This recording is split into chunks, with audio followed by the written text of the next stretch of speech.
Coming up next on the Wet Fly Swing podcast.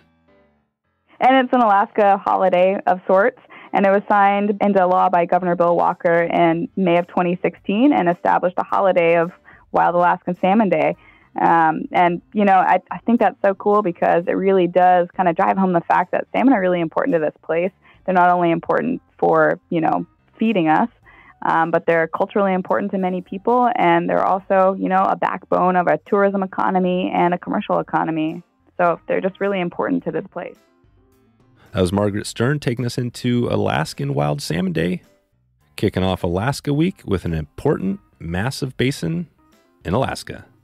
This is The Swing.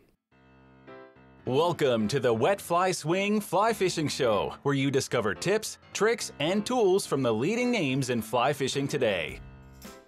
Hey, how you doing today? Thanks for stopping by the show. As part of Alaska Week, we're giving away a trip to Alaska. This is your chance to win a big trip to Alaska. wetflyswing.com/giveaway right now, and you can win that trip to Alaska and experience everything it has to offer right now. There's also a bunch of gear at that link, so by entering to win the trip, you also enter to win all of the fly rods and everything else. And you can click that link, wetflyswing.com/giveaway, and you can find out what exactly this entails. It's pretty huge. Today's episode is sponsored by Jackson Hole Fly Company. They design and manufacture high-quality fly rods, reels, and gear, and they've been doing it for a long time. They've also got over 1,000 fly patterns. You can get 25% off your first order right now if you go to jhflyco.com/swing. That's jhflyco.com/swing, and you could check out that link in the show notes. If you don't have a chance, if you're on a run, don't have a chance to check it out. We're also sponsored by Country Financial, who thrives on helping families and community members through the power of education and proper insurance coverage. Dalton has been doing a great job over there. He will help you through all the events that are coming up. There's always something that happens with insurance, whether that's a car, a house, a boat, whatever you have, and the unexpected will happen. So it's time to make sure your assets and life are protected. You can check out Dalton right now at wetflyswing.com/country, COUNTRY. Margaret Stern takes us into Alaska and into one of the most important groups protecting the Susitna Basin. We discover why road building is a major concern and how they are addressing this issue. Find out what you can do to help assure wild fish are protected and what the super salmon is all about.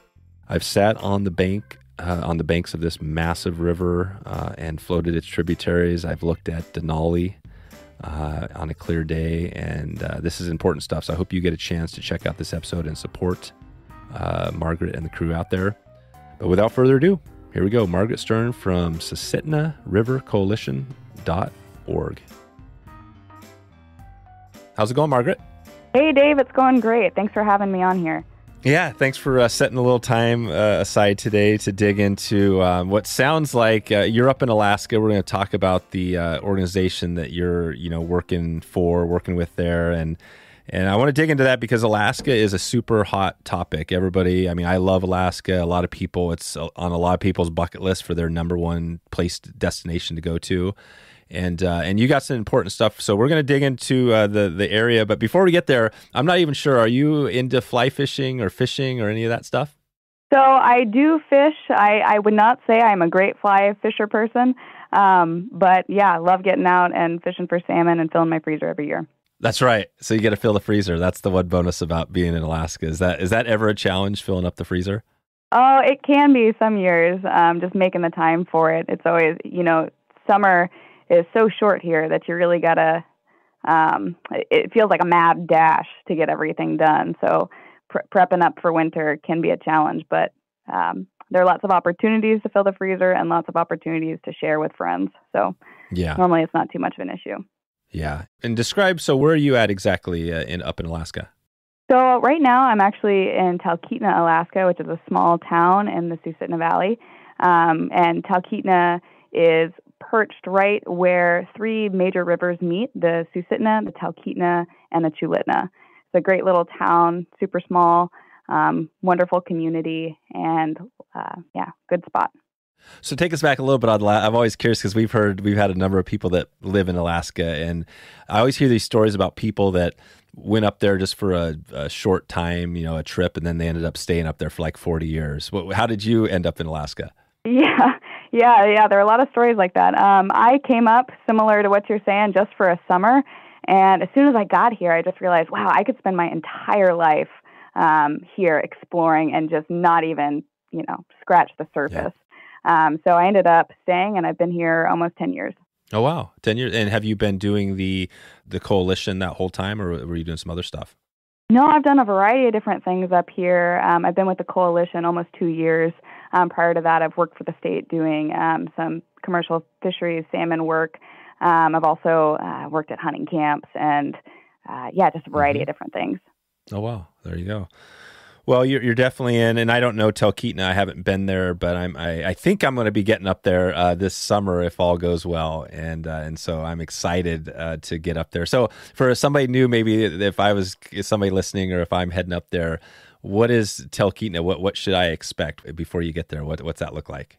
Oh man, Talkeetna is just this quirky little town. It's a little over 800 people year round. I believe that's our number now, but it's a small little main street, some really nice, shops and restaurants down there that are all really quirky. It's an end of the road kind of place. So Talkeetna is at the end of a 15-mile road, and then it's right on the river, and it dead ends in downtown. I would really recommend going and checking out the small state airport. There are a ton of really cool bush planes there. They operate going up into Denali National Park and landing on the glaciers and flying around there. But the river systems are really incredible, and you can, on a clear day, see Denali and the Alaska Range right from the end of Main Street. No kidding. What is it? It's the tallest mountain in North America, right? 22,000 feet. Is that what it is? Correct. I don't know the exact height, but yeah, the highest mountain in North America, and it rises straight up from this river plain. So when you're seeing it, you just, really tall, crazy sight. Gosh, that's right. So Talkeetna would be, and actually that's the funny thing. I didn't even realize it, but yeah, I drove one time quite a while ago, drove from Anchorage up to Fairbanks. Oh, wow. Is Talkeetna on that highway? Is it on the same highway? Yeah, so it is on the highway. There's something called the Talkeetna Spur Road, and so as you go up the Parks Highway, you'll take a turn onto the Spur Road, drive 15 miles, and then you'll dead end it in town. Oh, that's right. Yeah, so I didn't actually make it there, but yeah, no, it's Denali, so you have that. Let's dig into the Susitna. It's the coalition. So talk about that. Take us there. What is the you mentioned a few rivers. Is the watershed that you cover? Talk about that a little bit first. Take us there. Yeah, of course. So the Susitna Watershed, it actually drains the 4th largest area in the state of Alaska, and it's the 15th largest river in America. It drains an area larger than West Virginia and runs 300 miles from the glacial headwaters way up in the Alaska Range and goes through the Mat-Su Valley and ends in Cook Inlet. And most of Alaskans live within this watershed, close to its banks. Oh, wow. Like Anchorage. Is Anchorage part of that? It's right off to the side of it. So, yeah, at Cook Inlet, you can see the mouth of the Susitna in some places in Anchorage, right out in Cook Inlet. Gotcha. So is the Cook Inlet, the inlet right there, just right there at Anchorage? Correct. Yeah, that's the big inlet, right, which goes up into the Kinnick arm. The names are going to be tough today, but yeah, that's it. That's the Kinnick arm up into Palmer, towards Palmer. Yeah, and so there are a lot of larger tributaries as part of this river. So we have the Talkeetna and the Chulitna, the Yentna and the Deshka are the big ones that folks might have heard about. Around this watershed, it's the fastest growing area in the state, and most Alaskans, like I said, live near it. That's it. So as far as what you do, talk about that. I mentioned this before we got on air, a couple of the big kind of issues that you're working on there. Describe some of those. What are the big things you're working on right now? Well, so the Susitna River Coalition formed initially as the Coalition for Susitna Dam Alternatives, and it formed as a response to the huge Susitna-Watana hydro project, which was going to be upstream of Talkeetna on the Susitna River, and was going to be a massive hydro project, bigger than the Hoover Dam. And so as that project has kind of gone to the wayside and successfully, for the time being, been quelled, even though the conversation comes up around it a whole lot, the coalition has kind of shifted its focus to look at all issues that might have the potential to affect the watershed and affect the integrity of the ecosystems and the livelihoods that the river provides. So, for example, we now do a lot of work around renewable energy, more responsible ecological renewable energy. We focus on salmon habitat and education. We focus on other big development projects. So, for example, right now we're doing a lot of work surrounding the West Susitna Industrial Access Corridor, or the West Susitna Access Road, which is a 100-mile proposed industrial mining road that would go into the Alaska Range and cross the Western Susitna drainage. Wow. It's amazing some of these things you hear about, because when you're down lower 48, the Bristol Bay thing, right? I mean, that was probably one of the big things you heard a lot about. But I mean, it sounds like there's all sorts of industrial activities that is it kind of just a constant barrage? Like, you turn around, there's a new one coming at you every month? Yeah, so I think there's just a lot going on, and particularly with this area, there's a lot of different development projects that are being proposed in that western drainage, and I feel like there's been a lot of conversation around Pebble Mine, of course, is a huge issue. Huge salmon run will be affected by that, potentially affected, and then the Tongass. But, right here in the Western Susitna Valley, we have projects that could affect the habitat right outside our door. That's it. So, I mean, and it's always hard to, as we're listening here, people are listening, getting a feel for what's going on. I mean, let's just start right there on what people could do. So if somebody is listening now, you're in you're up in Alaska in a small town there, but what would you say, just so we don't miss that, what is the action if somebody's listening, they want to help, they love Alaska, they maybe been up there and they want to make sure that salmon runs and steelhead runs continue. What would you tell them they could do? Right. Currently, I would say that what they can do is really get the conversation going. I think the most important thing about this project is that the knowledge of it is just starting to really take off. We've been doing a lot of outreach with different organizations over the past few years, and most people you talk to haven't heard about it yet, and that can be pretty discouraging. But recognize that the conversation is just getting started and has really taken off. So I think just spreading the word that this project is even a possibility. Or is a possibility, because not too many people know about it. Another thing you can do is definitely get on our website, susitnarivercoalition.org, and educate yourself on the project. And a lot of the organizations that are fighting this rely on small donors to help support our work. So that's another thing. We're small grassroots organizations, and individual donor support is huge. That's huge. That's it. So that's a big one. So getting some folks to donate and then just spread the word. And I can imagine, we've been talking to Patagonia and Costa and some other great companies out there and, trying to do just that, right? Like, how do we help groups like yourself get the word out there? And that's probably a good way, right, to connect to some of those networks and share it out. And this will get out to quite a few people as well on this podcast. And I think this is going to be the start, right, for us of how we can help you guys do, get the word out. And then, and then you have the, obviously funding. Well, what does that look like for funding? So you have this project, the dam project. It sounded like this massive project. I mean, how do you stop? How did that stop? Why did that not go through? That Susitna-Watana hydro project, there were many different organizations that were involved in that fight. Definitely spearheaded by Susitna River Coalition or the Coalition for Susitna Dam Alternatives, as it was called back then. But there was a lot of education around it. And a lot of conversation surrounding what the dam would do to the river system. And I think one of the most interesting things that I learned coming into the coalition is that the dam would hold back water, right? And one of the biggest things about these big glacial rivers in northern latitudes is that they freeze up. And that freeze up and break up of the rivers is really a dynamic river shaping, or two very dynamic river shaping events. And the water would be let out of the dam during the winter time when the river would normally be frozen, and it would prevent that river from freeze up. And so it would really dramatically affect the habitat of the side channels, the vegetation, all the things that kind of make the river the river. So it would dramatically alter that. Wow. That's something I hadn't thought about. I always think of dams.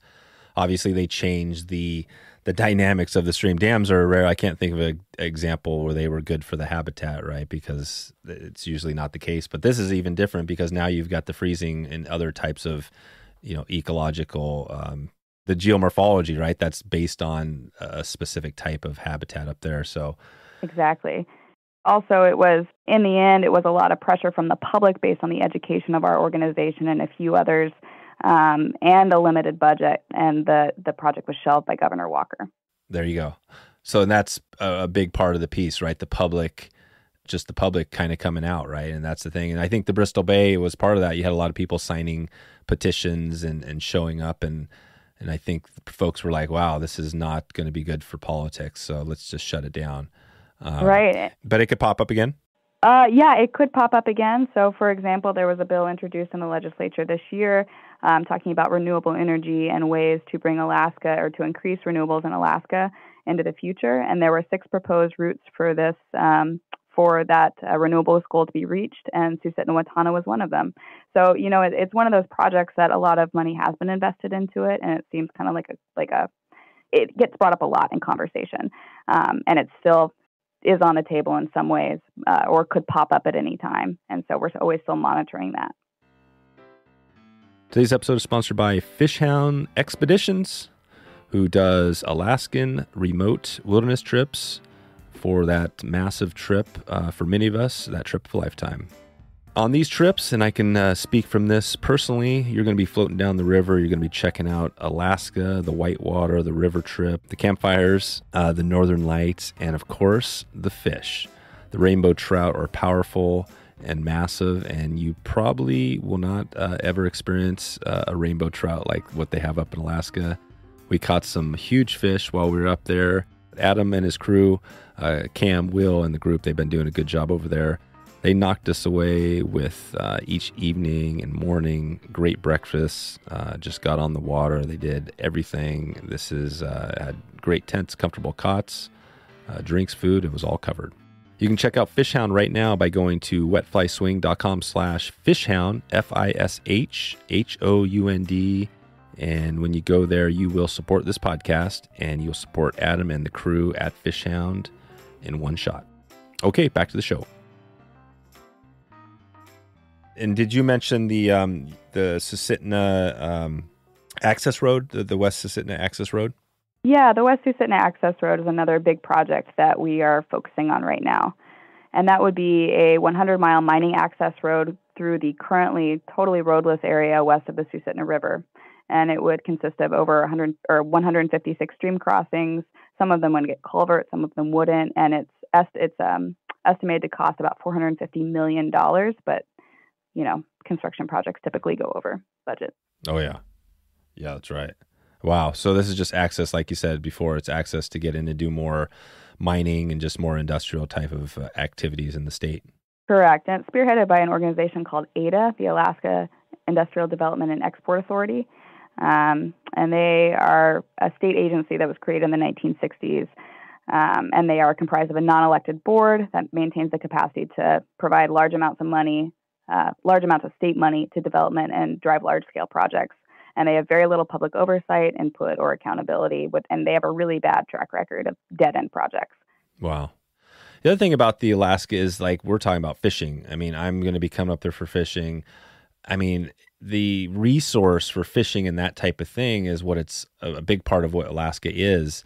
But you also have this strong industrial complex going on. And how do you think they look at that when the industrial, like you said, this group, I mean, they've got to realize that the benefits of having clean, natural areas and without salmon, right? Without salmon returning to Alaska, they probably, it's not the same state. What do you think somebody like that thinks about, what they're doing? Yeah, I mean, that's a really interesting question. And I think what this kind of goes back to is the West Susitna area, it's pretty easily accessible to a lot of people in the state. And even because of that, not all the streams have been cataloged or explored for anadromous fish. Like this area is very close, but not a ton is still known about it. It's a huge area. And so I think one of the issues that we come up against is, okay, there's this project and you want to push it through, but we also don't necessarily, you're not doing the due diligence to really know the effects yet. And so that's a huge issue. Yeah. So you just don't know. That's the thing, even though, I mean, the people that are proposing these projects like this road, this 150-mile road access. 100 miles.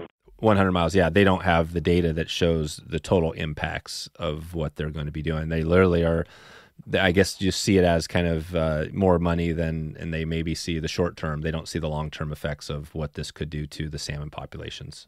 Right, or wildlife populations or ways of life or important cultural sites. Yeah, that's right. Well, how do you get, and again, this is kind of, I know, like a deeper question, but how do you, like folks like that on that side, how do you connect with them, right? How do you, is there a way to connect with them, or does this get to a point where it's more like lawsuits and things like that are the better route to go?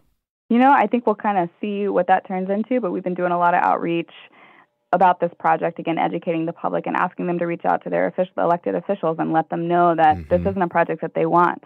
And so far, it has really not been a supported project. The Mat-Su Borough was tasked with doing outreach for the project, and it was shown that the vast majority of folks did not want this project to go through.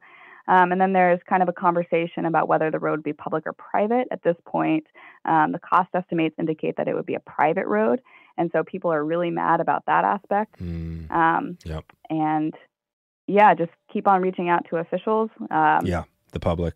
Yeah, I think, the public. I mean, as we saw with Susitna-Watana, like the public input does have an impact, and it's a long haul. Anytime a public comment period comes up, put a comment in. Get those on the record. Like, this is all important, and it all adds up, and it shows that this project is unwanted. So I know they open up the public comments when there's something going on. Is there a way, like right now, a way that people can comment on something, or is it more you have to wait till there's one of these big projects being, implemented or proposed? So currently, you could always write to your Alaskan elected officials. This project is predominantly on state land, and however, the 404 wetland permitting application has been submitted to the Army Corps, and in the future there will be opportunities to provide comment on this project. That's it. So somebody could even do that too, right? I mean, even though there's not a permit out, they could call, the Army Corps or whoever and say, hey, we're interested in this project. I just want to find out more, or, I want to write a I'm sure there's ways to do that, right? Even if it's not open, just to talk to somebody. That's probably a way just to get, let people know. And like you said, or talk to your elected officials, just say, hey, we're not in favor of this. And, what are you doing about it, right? Right. Another great thing is we really keep our community up to date on all the comment periods, everything that's going on. And I think the best way right now will be to get on our email list. We send blasts every time that there is a comment period or something that folks should be looped into. And so I think at that point, that's probably the best way to kind of know when your voice really is going to be making a difference. And we're in touch with a lot of other organizations that are doing the same thing. But we have a broad base that is really active, and we'd love for folks to get on our list. And yeah. Perfect. So that's it. So the list, I love that you said the email list. So right now, that's an easy thing people can do. Jump on your list if they're interested. Then you'll update them kind of when big things arise, you'll be letting people know through an email. Yes, definitely. And we send out pretty regular emails with, just information about stuff that's going on in the watershed. We do a lot of educational events. That's another big part of what we do. And so during the winter, we have an online speaker series and have all kinds of people come talk. So, nice. Last year we had a scientist come talk about Pacific lamprey in the watershed, and that was amazing. Yep. And we've also had archaeologists come and talk about important cultural sites in the watershed. So, anything that's related to our watershed, we want to educate folks about it. And we're going to have another good lineup for this winter. Perfect. So this starts in the kind of like after the fall? Yeah, we'll start it up again in October. And so information about that also goes out through our email blasts. And just different information about whatever's going on in the watershed that people should be kept up to date on. I'm excited about that. This is going to be good. I'm not on your list yet, so I'm going to get on there. And oh, great. Yeah, please. I want to keep up with it. So here's another one. I know some of these questions are, definitely maybe ones you weren't thinking about, but I think about this stuff a little bit. And, like I mentioned, Patagonia, we had an episode with Patagonia recently, and we had a full episode. It was all conservation. And I wasn't planning that, but it just turned into that because Patagonia is such a strong brand for, that's what their mission is, to save our home planet now. So, it's a big focus. But Yvon Chouinard is, the guy, the founder who's there. If you were sitting down with him and he was asking you like, okay, what can we do as Patagonia? We've got this big, our focus is saving our planet. What would you tell him if he asked you like, how can we help you? I always go back to education, like, again, talking about these projects, making sure folks know about them. And that's probably, that's the biggest thing at this point, at least for this project in this watershed. Just getting the word out, telling the story. I mean, I think that's probably it. Like, I don't know the story, but having you on here as a start, like, we're understanding, oh, wow, they're building dams. I mean, you know what I mean? Like, not everybody knows that. Why do you even need a dam in Alaska? Right. That would be one question, I guess. Why is that? Why are they building the dam? Is that just for like flood control, or is that more something else? Yeah, so the Susitna-Watana Dam was proposed because it would potentially provide energy to Alaskans along the rail belt. And I think there's kind of this false idea of clean power with a hydro project like this, when in reality it's not that ecologically responsible, but the optics of it creating a great deal of quote-unquote renewable energy. That's it. It's basically that what they're doing is, and they're good at it. There's a lot of money behind these big industrial projects, right? They're painting the picture like, hey, this is a renewable project. We get great clean energy. It's hydro. Right. But what they're missing, what they're not educating people on, is the fact that, hey, did you know this is going to affect all the habitat downstream and potentially fish runs, and maybe we might even lose entire cohorts or populations of fish. That's what they're not telling the story. And I'll bet you they don't actually have the data or science to back anything up or even know at this point. Yeah. We'll leave it at that for right now. I'm guessing. I'm guessing on that one. But I mean, I think that the point here is not that we have to know every in and out of this thing. That the point is that if somebody wants to learn more and they love Alaska and they want to protect it, would be to start off by connecting with you through the email, talking to you, whatever they need to do, and so they can keep up on any of these issues. And then when this comes out and you send out an email and says, hey, they're trying to get this dam going again, people can actually reach out, speak up, and then hopefully keep it from happening. Correct. Thank you. Today's episode is sponsored by Fairflies, who was founded with the idea of finding ethical solutions to fly tying materials and products. They have done just that by creating jobs for marginalized people and groups around the U.S. and abroad. Their 5D brushes make fly tying fast and enjoyable for all skill levels. If you haven't checked out their fly brushes or the fly fur, you got to check this out. We've had a couple of episodes now where we've had people talk about Fairfly's products, and including Jeff, who talked about how he came to create this product and what it's all about. But essentially, the fly fur is super durable, and it's a fly that we're going to talk a little more about that as we go. They also own Wasatch custom angling tools. These are super nice heirloom quality fly tying tools. So if you want something that takes you that extra mile or that extra step, gives you that extra quality when you're tying your flies, you got to check out Wasatch. They've got over 50 tools and something for every fly tyer. You can support Fairflies right now by going to wetflyswing.com/fairflies, FAIRFLIES, and you'll support this podcast at the same time. Okay, back to the show. I mean, there's so many questions I have about that and it might be good for me just to get up there first and then come back to you and say, hey, okay, I've been up there. Now I see what this place is like and talk a little more about it. But give us a little summary on, so you talked about the dam, you talked about the road. As you look ahead, say the next year or 2, 5 years, do you see what's coming? I mean, how do you plan? Do you just kind of wait until somebody hits you with like, oh, there's this new industrial mine being created? Or how do you look at that? We have an incredibly active board. We're a small organization. There are 3 employees, and then we have a very active board that, does a lot of work.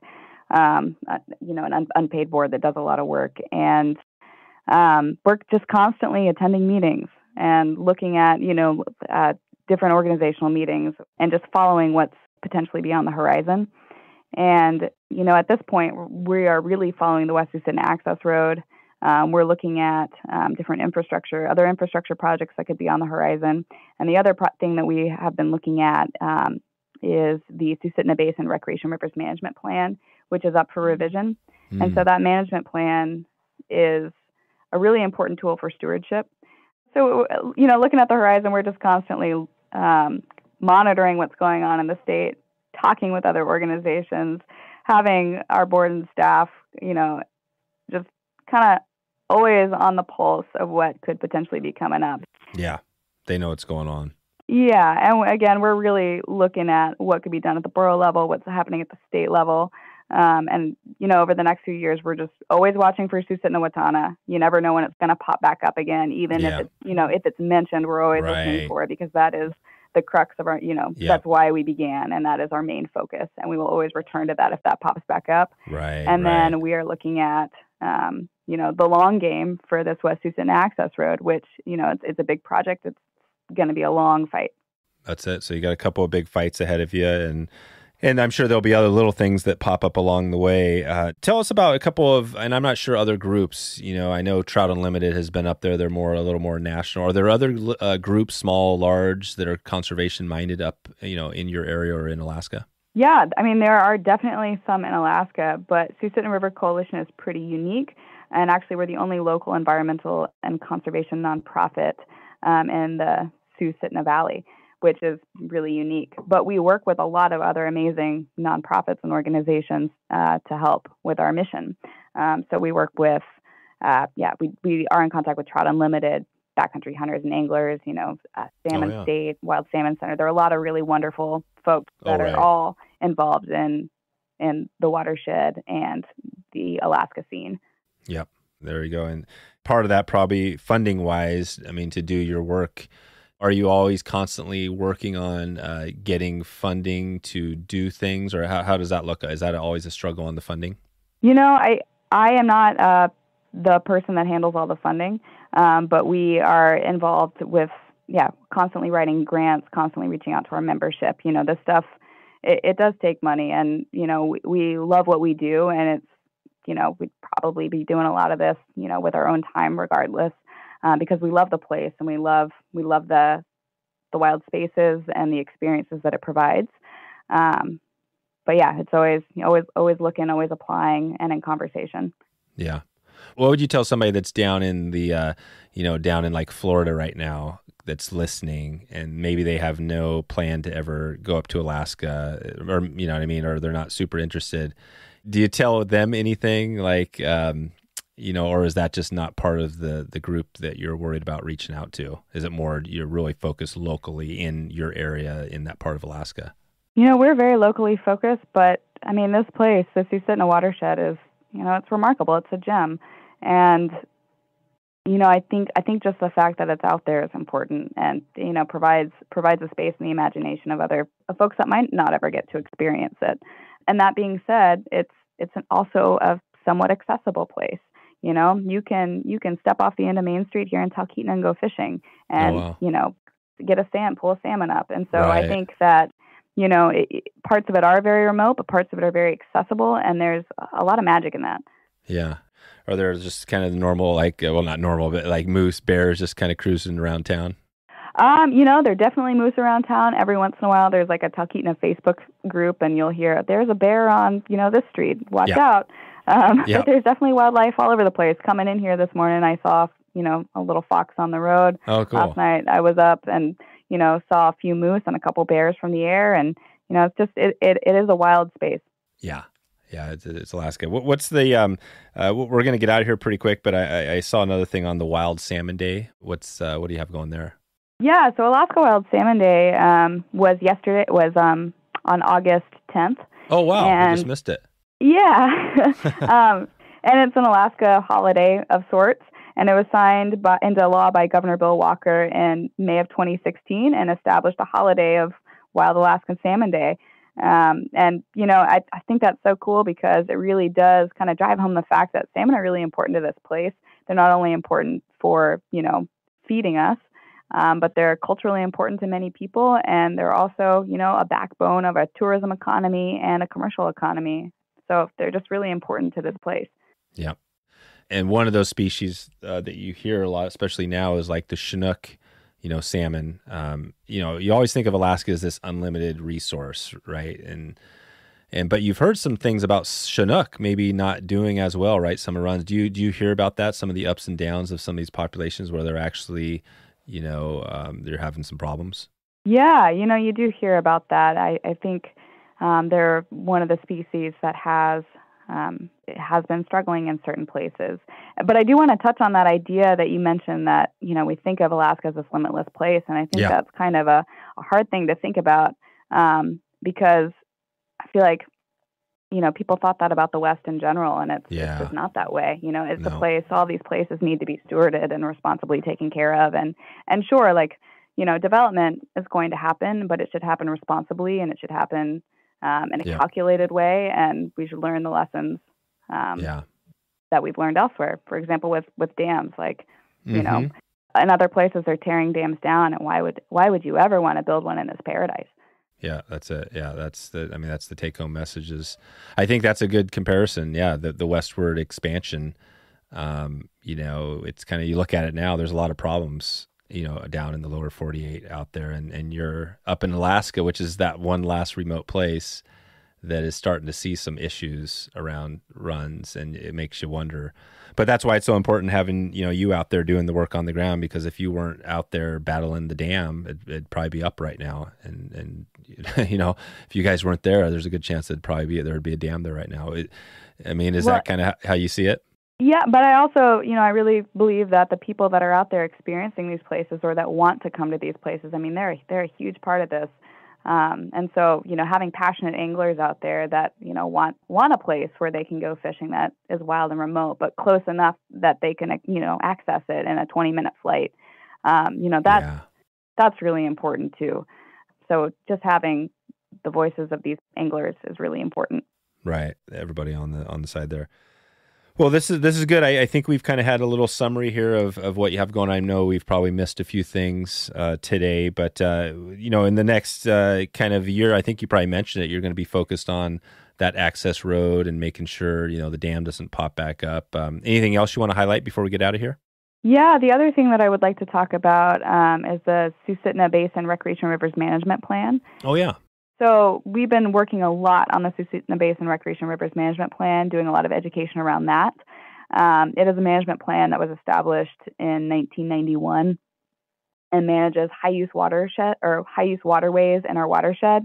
And those waterways include the Little Susitna, the Deshka, the Talkeetna River, Lake Creek, the Chulitna, and Alexander Creek. And the plan is up for revision right now. It's a really robust and important tool to steward these high-use waterways that are great fishing areas. I think you might have had someone on a couple weeks ago with FishHound that does a lot of work out on some. Who is? I think it was Adam, and he's awesome. Yeah. And so these waterways are their management plan is up for revision, so that's something else that we're focusing on and making sure that we preserve the good management that has been in place for the past, since 1991. So that's something else that we're focused on, really interfacing with the public to make sure that the management plan remains in place, and that if anything changes, it's, becomes a little bit more robust and is what people want. Yeah, that's it. So it's this management plan, and it'll get updated, and then maybe you can add some more protections, moving forward. And you're right. Adam was, and Adam's the one that gave me the heads up, because I kind of occasionally reach out and say, hey, give me a heads up on conservation groups that we can focus on, because we don't have enough time to do, a ton of these episodes. But when I hear from people, that say, hey, yeah, this is one you should check out, then we try to do it. And that's how this came to be. This is good. I think that, I think today we have a good summary. We could send everybody out to the Susitna River Coalition, or susitnarivercoalition.org, right? Correct. Yeah. Please visit us. Please send us an email. And if anybody ever has any questions or wants more information, I'm always happy to have a conversation. And when people have questions, that brings up a lot of things for us as well. If people have questions about a project, that's good for us to know what people's concerns are, and always happy to hear from folks and chat with folks. And hopefully some of y'all can get out into the watershed and go fishing.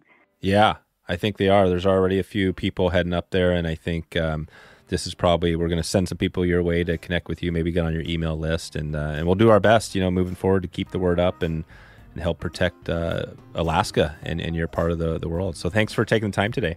Yeah, thank you so much for having us. Really grateful to get to come on here and share a little bit about the Susitna River Coalition's work. So there you go. wetflyswing.com/376. 376 will get you some of the links and show notes we talked about today. I'll give you a chance to support the Susitna River Coalition or just find out some information about what they have going. If you've ever thought about going up to Alaska or feel that protecting Alaska is important, this is your chance to have an impact. Right now, if you've listened to this whole thing, then I'm sure you're interested in this, and you can head over there and support Margaret, find out what they have going, and if you're heading up there, you can get involved and connect with them. Quick reminder before we get out of here, this is Breast Cancer Awareness Month, and this is a great way to show your support for breast cancer awareness.